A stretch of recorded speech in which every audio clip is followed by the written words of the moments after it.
Bagaimana cara menasihati ikhwan yang suka mengkafirkan penguasa dikarenakan berhukum dengan hukum taghut? Mereka berdalil dengan surah An-Nisa ayat 60, apabila seorang yang mengakui adanya pluralisme maka bisa langsung dikafirkan. Mengkafirkan ma'asyiral muslimin bukanlah pekerjaan mudah. Kata para ulama, al-khata'u fil i'dzar khairun minal khata'i fil ikfar. Salah dalam menyampaikan uzur, menerima uzur seseorang itu lebih baik daripada salah dalam mengkafirkan seseorang. Mengkafirkan itu adalah pekerjaan berat, harus berlandaskan kepada kenyataan yang nyata daripada kekufuran, dan harus berlandaskan kepada dalil-dalil yang kuat dan kokoh dalam pengkafiran, dan harus setelah menegakkan hujjah dan menjawab seluruh bantahan. Tidak sembarangan orang bisa dikafirkan. Adapun orang yang mengkafirkan dengan dosa dan maksiat, ini bukanlah akidah Ahlussunnah, ini adalah akidah Khawarij.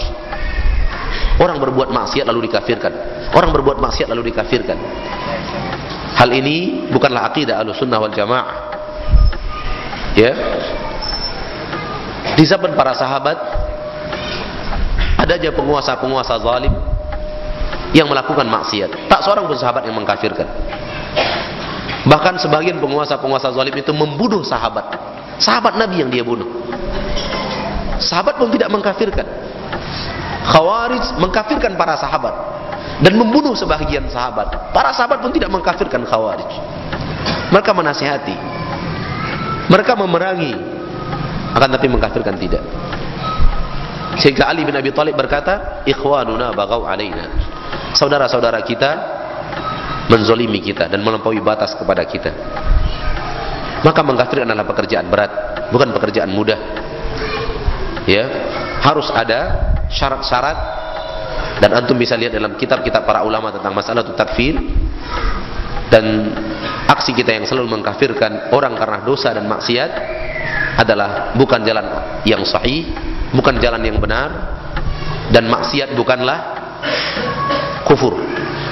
Orang bisa saja berbuat maksiat namun dia tidak terjerumus ke dalam kekafiran sampai dia menyatakan kehalalan hukum taghut dan menyatakan bahwa hukum taghut lebih mulia, lebih hebat daripada hukum Allah dan Rasulnya.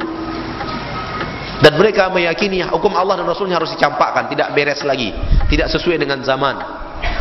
Orang-orang seperti ini itu harus disampaikan kepadanya hujjah, disegakkan kepadanya argumentasi syariat, kemudian dibantah seluruh syubhat yang ada di kepalanya, dan dia tidak sanggup untuk mempertegakkan hujahnya, untuk menegakkan hujahnya, dan tidak sanggup untuk melawan hujah-hujah yang datang dari Allah dan Rasulnya.